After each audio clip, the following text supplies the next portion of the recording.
فائز مریم کو واپس لے آیا تھا اور مریم نے سوچ لیا تھا اب وہ واپس بلیک پیلس فاز کے ساتھ کبھی نہیں جائے گی۔ مجھے تو ایک بات صاف صاف بتا، پہلے تجھے خالہ کے پاس جانے کی جلدی تھی، شہر جا کر نوکری کرنے کا بھوت سوار تھا تیرے سر پر، اور اب تو واپس آ گئی ہے۔ کرنا کیا چاہتی ہے تو؟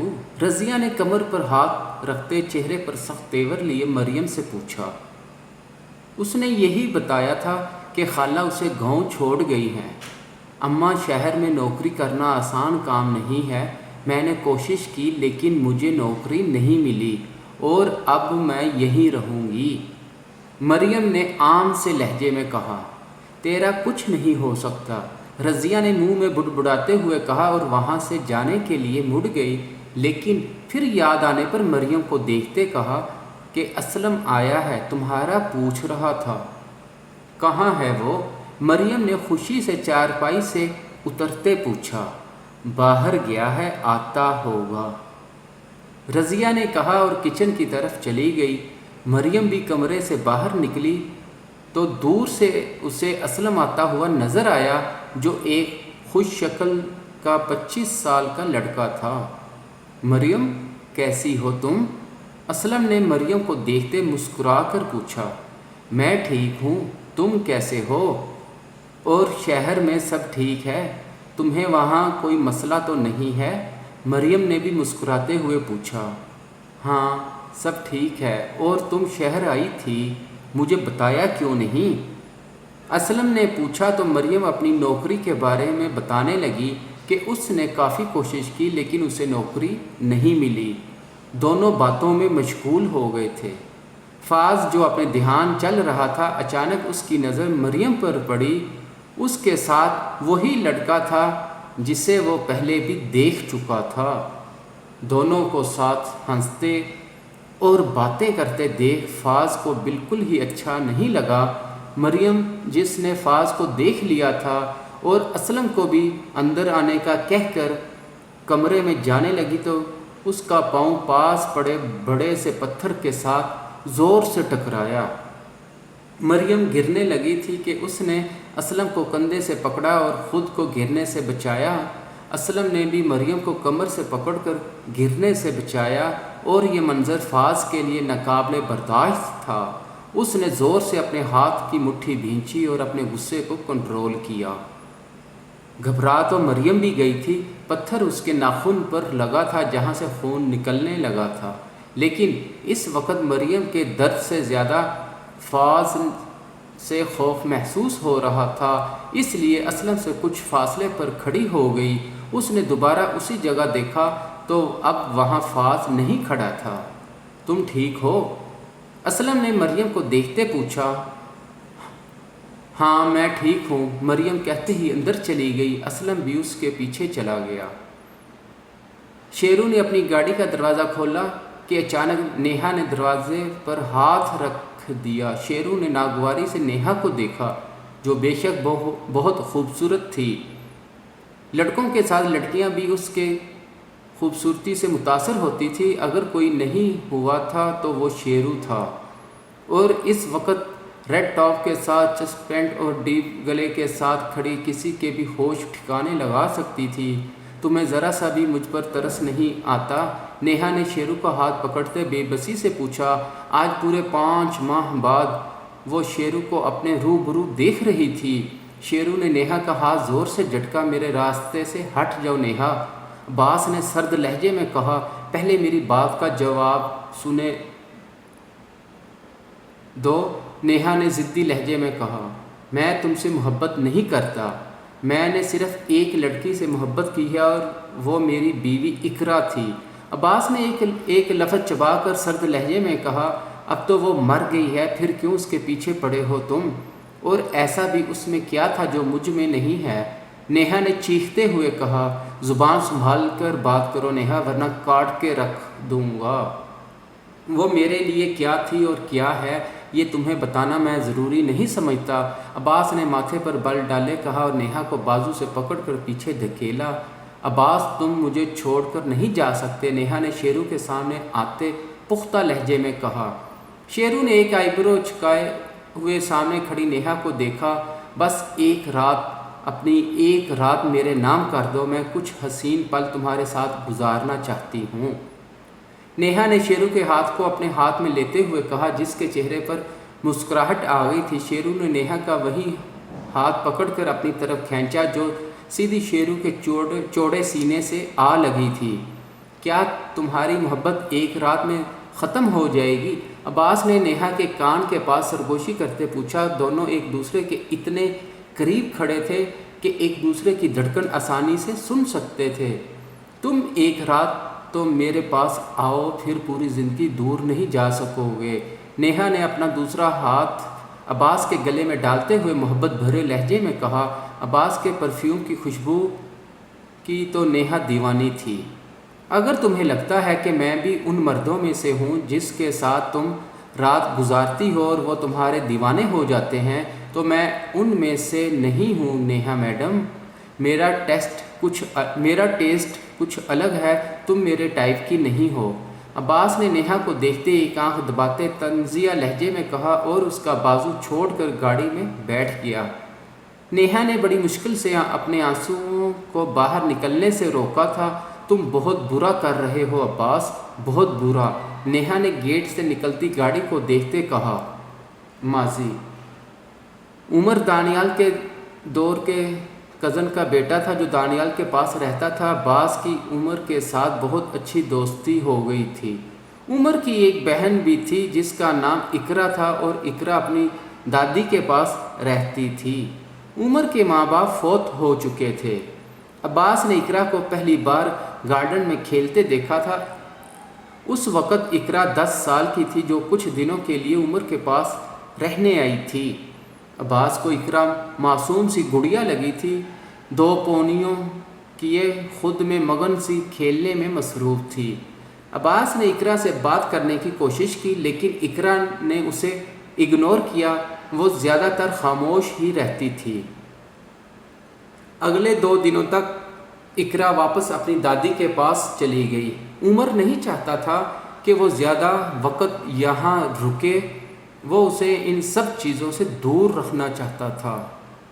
حال: تمہارے ہاتھ پر کیا ہوا ہے رانی؟ مصطفیٰ نے رانی کا ہاتھ دیکھتے بے چینی سے پوچھا جو سرخ ہو رہا تھا۔ کچھ نہیں، رانی نے کہا اور رخ موڑے کھڑی ہو گئی۔ اس نے فضیل عوان کو جواب دیا تھا، کچھ نہ کچھ تو اس نے کرنا تھا۔ رانی کا پورا ہاتھ سرخ ہو گیا تھا۔ یہ وہی ہاتھ تھا جو کرن بھی جلا چکی تھی اور ابھی تک وہ ٹھیک بھی نہیں ہوا تھا۔ فضیل نے دوسری ملازمہ سے کہہ کر رانی کا ہاتھ جلایا تھا اور رانی کو یہی لگا کہ گرم پانی غلطی سے اس کے ہاتھ پر گر گیا ہے۔ یار تم پاگل ہو، مصطفیٰ نے رانی کا ہاتھ پکڑتے ہوئے غصے سے کہا۔ چھوڑو میرا ہاتھ، رانی نے ارد گرد دیکھتے ہوئے گھبرائے ہوئے لہجے میں کہا۔ شکر ہے کوئی بھی پاس موجود نہیں ہے، چلو میرے ساتھ۔ مصطفیٰ نے رانی کی بات کو نظر انداز کرتے کہا اور اس کا ہاتھ پکڑے اپنے کمرے میں لے گیا۔ رانی کو تو یہ فکر کھائی جا رہی تھی کوئی دیکھ نہ لے۔ کیا مسئلہ ہے آپ کے ساتھ؟ اگر کوئی دیکھ لیتا تو جانتے ہیں کیا ہوتا؟ رانی نے غصے سے دانت پیستے ہوئے کہا۔ مجھے اب پرواہ نہیں ہے، تم یہاں بیٹھو۔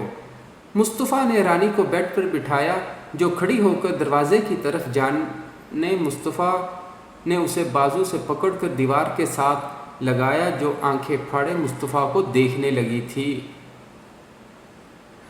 میں کیا بکواس کر رہا ہوں، تمہیں سمجھ نہیں آ رہی؟ مصطفیٰ نے رانی کے سہمے ہوئے چہرے پر اپنی نظریں گاڑے ہوئے کہا۔ اسے رانی پر بے تحاشا غصہ آ رہا تھا جو ہر دوسرے دن خود کو زخمی کر لیتی تھی۔ میں کہیں نہیں جاؤں گی، رانی نے مصطفیٰ کو دیکھتے ہوئے معصومیت سے کہا اور وہ جو غصے سے کھول رہا تھا رانی کی بات پر ہلکا سا مسکرا پڑا اور اسے چھوڑ کر پیچھے ہٹ گیا۔ بیٹھو جا کر، مصطفیٰ نے بیڈ کی طرف اشارہ کرتے کہا۔ رانی خاموشی سے بیڈ پر جا کر بیٹھ گئی۔